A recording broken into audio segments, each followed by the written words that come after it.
Alright, Shalom. I'm the brother Tasiyat coming back with another video. But before I start off, I would like to give all praises and highest honor to the Most High Yahweh, Ba'Shem Yahushai, Ba'Shem Kakadash. I want to give double honor to my elder apostles and teachers of Great Millstone, and peace and salutation to the sincere Akiyam across this world who are spreading this knowledge and truth and sincerity. Shalom to the few sincere brothers and sisters out there who are also listening, and may the election be upon your households. Shalom. So as you can see the title, I want to make a video about 7 women shall take hold of 1 man.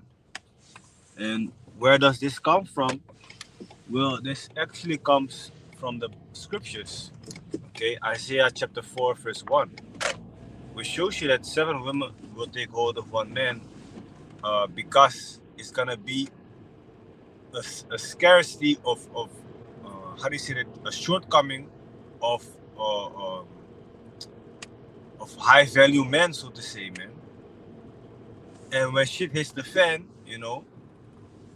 when society collapses, when there's no way for these females to make money, or to protect and provide for their children, to protect themselves, they're gonna need a man to do all those things. So they're gonna fight to have a man in that time, Right now, they might think that they are living in La La Land. They might think that they have the strings in hand, that they are holding the strings, so to say. They decide what a man can and cannot do. But that is not the case, man.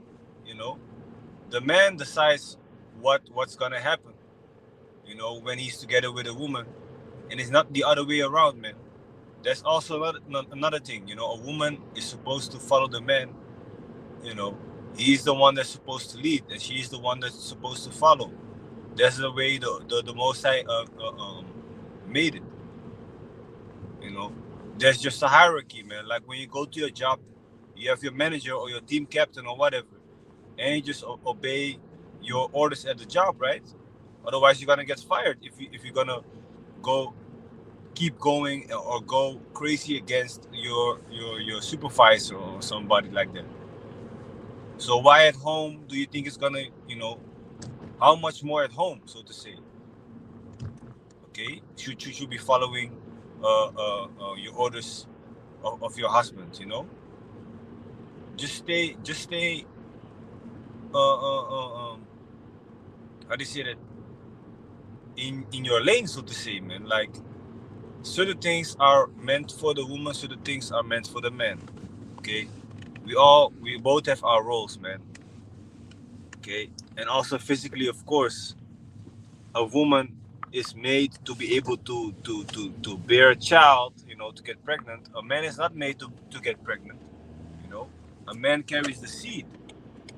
Okay, he has already life in his seed, man. A woman doesn't have seed, so we are already wired differently, man. Plus, the woman is created for the man, not the man for the woman. Okay, the woman is a helpmeet for the man. Okay, and I forgot to put that scripture, man.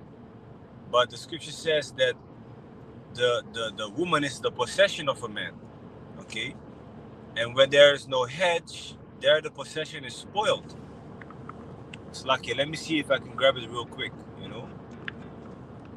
Let me see if I can grab it real quick, man. Possession. Let me see. I hope y'all can still hear me, by the way, because the video is tweaking a bit, But in the meantime, let me read this scripture first, man.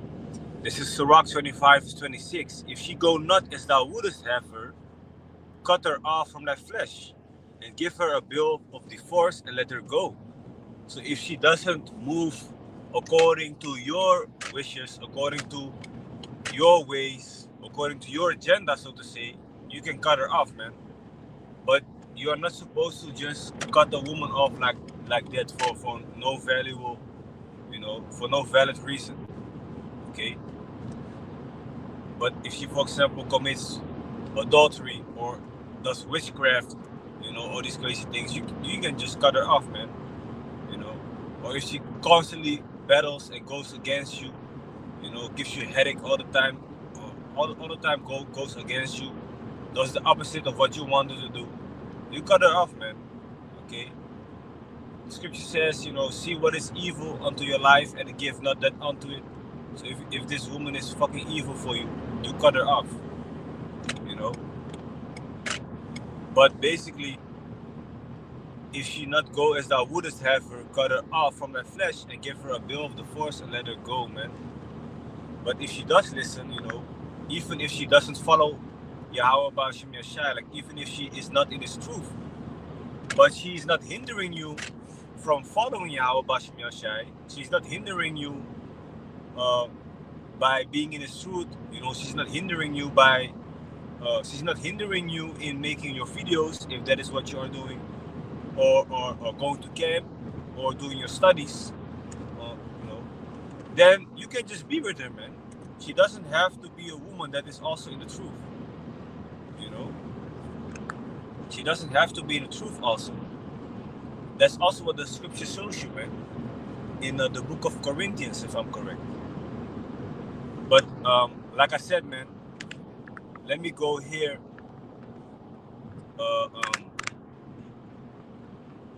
Let me see. Sirach. I hope y'all can still hear me, by the way. Yeah, like I said, man, let me put the scripture here. Sirach 36, verse 24. He that getteth a wife beginneth a possession. So a wife is your possession, okay? A help like unto himself. They are made to help us, all right? It might sound harsh. You must be like, yeah, am I only just a possession for you? Is that it? Is that it? Like, of course, you're gonna say certain things to persuade them. Like, nah, I don't only see you as a possession, man. You are my wife, you know, this, that, and the third. I take care of you, man. You know, but you are supposed to respect me and listen to what I say. Okay, you're not just a possession. You know, you're supposed to give me rest, which the scripture does say. You know, she's supposed to be a pillar of rest. You know, so of course you got to be slick with your answers, but you know in the back of your mind, like, yeah, you are a possession. Okay, but of course you treat your wife good. You know, you treat your wife good. You're gonna be a demon. You know, beating your wife the whole day. You know, talking down upon her the whole day. You know, doing all these crazy things with her, and basically bring only negativity in her life. That is not how you're supposed to treat your wife, you know. It says, verse 25, where no hedge is,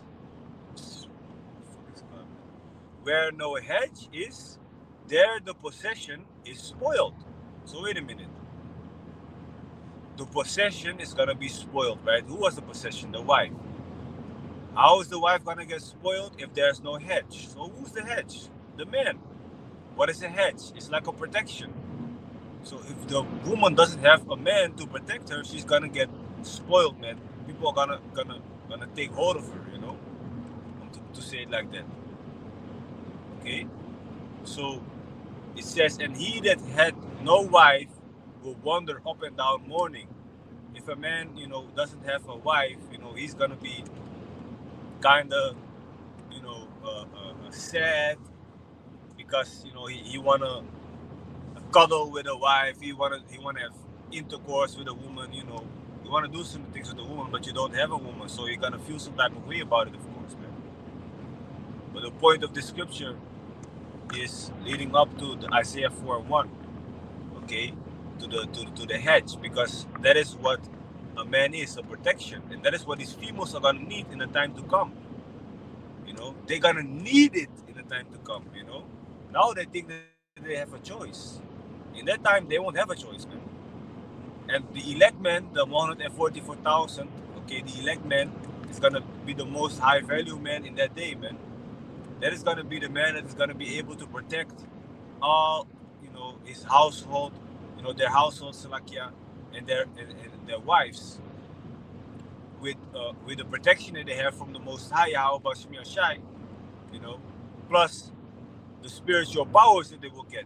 You know, be able to fly, be able to, you know, shoot fire out of your hands. You know, be able to, who knows, man, to beat the enemies into fucking pulp. Like there's one female in this truth who had a dream. I saw this video that she was about to get grabbed by a man, in the wrong way, and then where she thought all hope was lost, all of a sudden, a man came and beat this man to a pulp. Man, he was fucking strong, was throwing this guy left and right.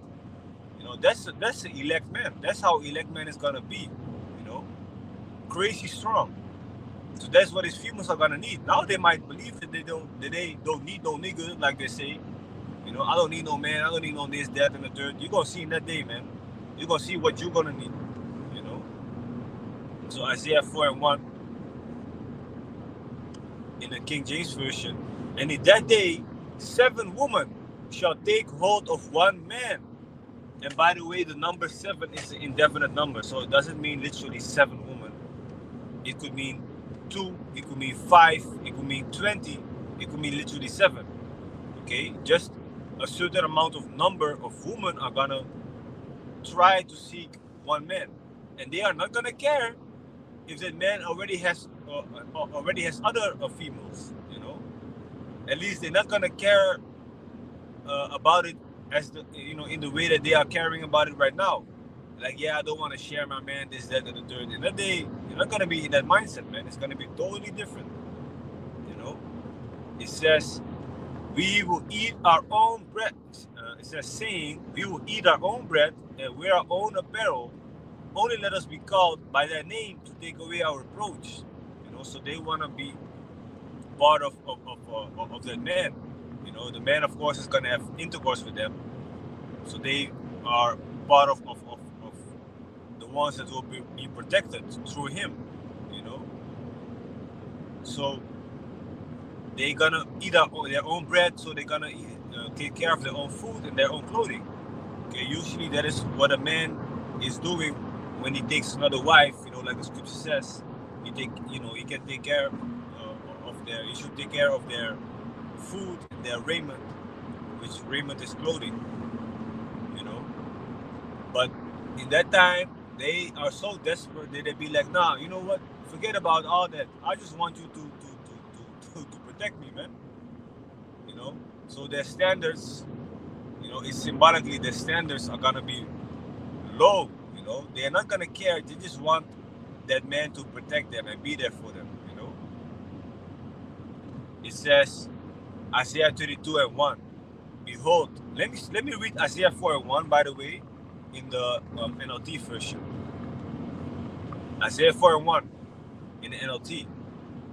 In that day, so few men will be left that 7 women will fight for each man. They're gonna fight. That's how desperate they're gonna be, man. And like I said, 7 is an indefinite number. It could mean 7, it could mean 10, it could mean 20, it could mean just 1, it could mean 3. I believe that all the Akim, of course, are gonna have multiple wives in that day, but we'll see what the Lord has in store for us. But it says, let us all marry you. We will provide our own food and clothing.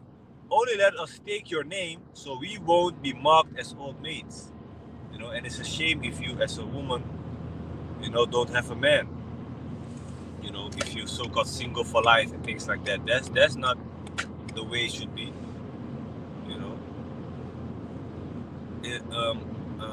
So basically, let me read the scripture that I spoke about, Exodus 21:10. If he take him another wife, her food, her raiment, and the duty of marriage. What is the duty of marriage? Having sex, intercourse. Shall he not diminish? So the man is supposed to take care of the woman. And if he do not these 3 unto her, then shall she go out free without money. So then a woman is allowed to basically, go free without money. Basically go away. Because that man is not taking care of her. Doing nothing basically for her. But a man and a woman are supposed to be sticking together, And if you are in a, if as a man you have a wife, you of course going through some things, man. Your relationship is gonna be tested, you know. But don't just put away your wife or your wives for small things, man. You know. But like I said, man, in that day, 7 women shall take hold of one man, and it's not like I said, it's what the scripture says, the Bible. All right. So, yeah, man. With that being said, hope it was edifying. And I want to give all praises and the highest honor to the Most High Yahweh, Ba'ashem Yahushai, Ba'ashem Kakodash. I want to give double honor to my elder apostles and teachers of Great Millstone, and peace and salutation to the sincere Akim across this world who are spreading this knowledge, truth, and sincerity. And shalom to the few sincere brothers and sisters out there who are also listening, and may the election be upon your households. God shalom.